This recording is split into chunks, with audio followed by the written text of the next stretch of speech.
All right, let's talk about something that's on, well, pretty much every parent's mind. Screen time. Man, it feels like a constant battle, right? But what if? What if we stopped thinking about it as this big, scary monster? What if we could reframe the whole thing from guilt and restriction to something more like health and balance? So, let's get into it. Let's see how we can cook up a screen time menu that actually works for our families. Okay, this idea right here, this is the key to everything we're going to talk about. Seriously, we're not talking about banning screens completely, no way. It's all about creating a healthy, balanced diet. You know, some screen time is like a nutritious meal. It's educational, it helps us connect. And some of it, well, let's be honest, it's digital junk food. And just like with real food, the secret isn't to get rid of everything. It's all about finding that balance.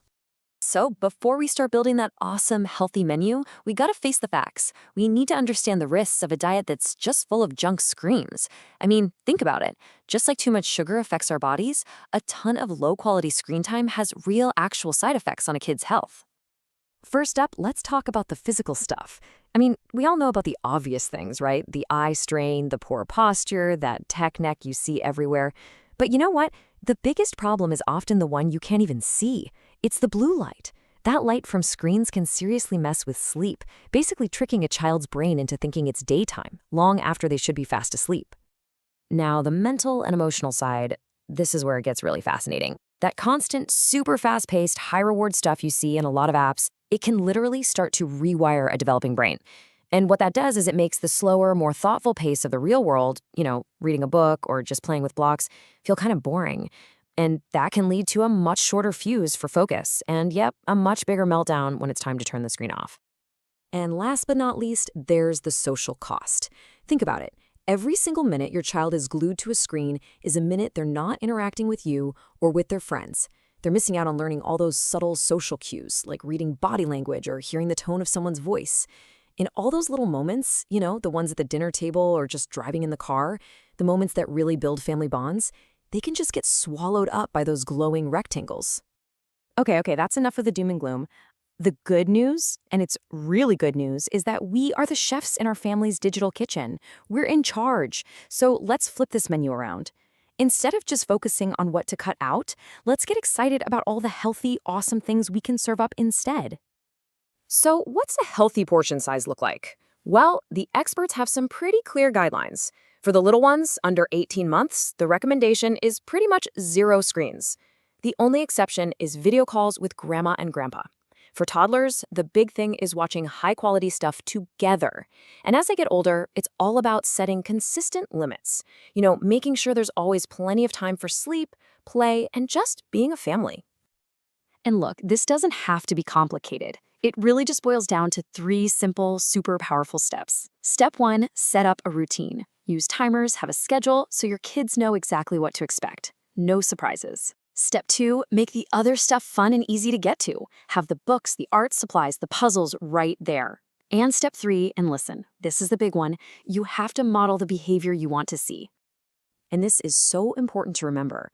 The opposite of screen time isn't just boredom, it's life. It's getting your hands dirty outside, building some epic Lego masterpiece, having a totally random dance party in the kitchen, or just going for a walk. I mean, this is the stuff that builds brains and bodies and family bonds. Right.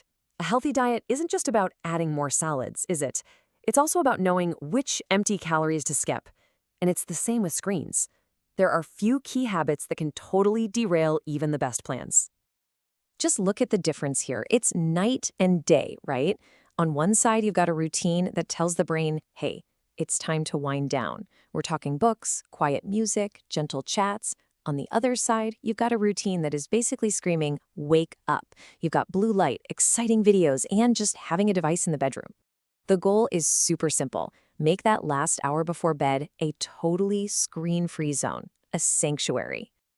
Let's be real, we've all done it. Handed over a phone or a tablet just to get a few minutes of peace. It happens, but when that becomes the default move, we're actually taking something away from our kids. We're taking away their chance to learn how to be bored. And boredom, that's not a bad thing. It's actually where creativity and problem solving start to grow. If we're always filling that empty space with a screen, those amazing skills just don't get a chance to sprout. Okay, so how do we pull all this together into something that actually works for your family with your unique schedule and your unique kids? Simple. You create your own family recipe. It's called a family media plan, and it's basically your personalized roadmap to a healthier life with tech. And the most important part of that name is family agreed. This is not a list of rules that you just hand down from on high. Nope, it's a conversation. It's a team effort. It's a document you create together so that everyone is on the same page about how your family is going to use technology in a smart, thoughtful way. And the best part is, your recipe can have whatever ingredients you want. These are just a few popular ideas to get you started. Maybe for your family, the number one rule is absolutely no phones at the dinner table. Or maybe it's setting up a central charging station in the living room, so bedrooms stay screen-free. The whole point is to pick the rules that really fit your family's values. But listen, out of all the rules, all the strategies we've talked about, this is the most important one.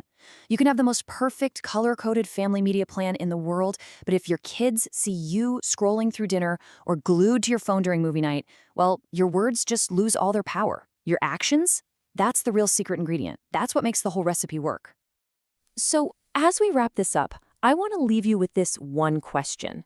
Don't try to overhaul everything all at once. That's just overwhelming. Just pick one thing, one single ingredient to change in your family's screen time recipe. Is it going to be screen-free meals, a brand new bedtime routine, or maybe, just maybe, it's putting your own phone down a little more often?